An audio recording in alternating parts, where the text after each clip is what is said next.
close the door. Write with no one looking over your shoulder. Don't try to figure out what other people want to hear from you.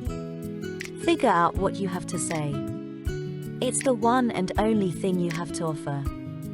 I ran across this quote, and have often thought it true, not only with authors, but with graphic and stationery designers, etc. Often, people pleasers, sweet, generous, and precious, but missing the best. God dwells in our heart.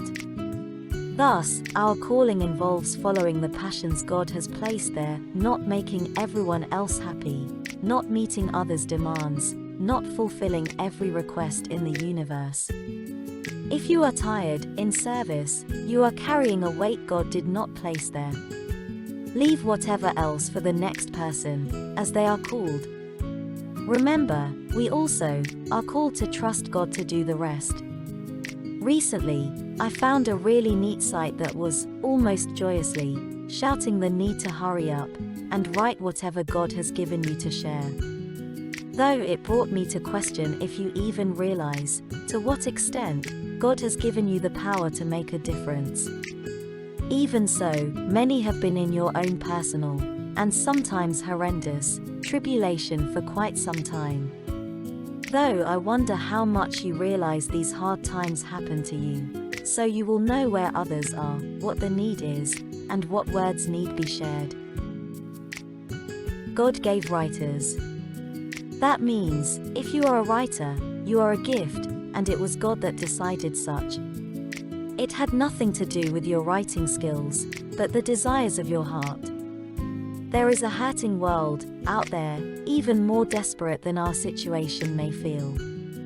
And during times you have no new words to share, your already written seed is still available to help others that have not yet caught up to where you are spiritually. Do you realize, when words come to you faster than you can write them down, that those are as much God's words as the Bible? I pray that you do.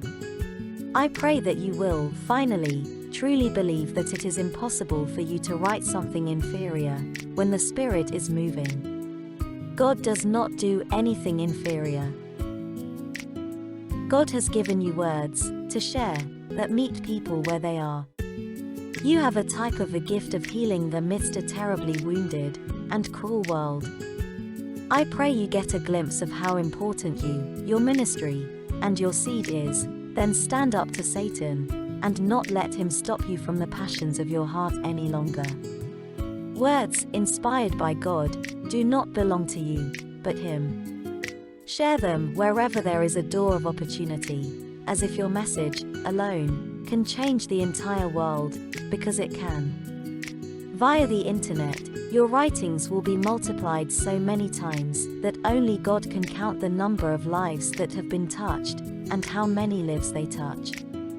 In that ripple effect, you have been given a great opportunity to lead. And know this, it is impossible to outgive God. What a gift! In blessing I will bless thee, and in multiplying, I will multiply thy seed as the stars of the heaven, and as the sand which is upon the seashore, and thy seed shall possess the gate of his enemies.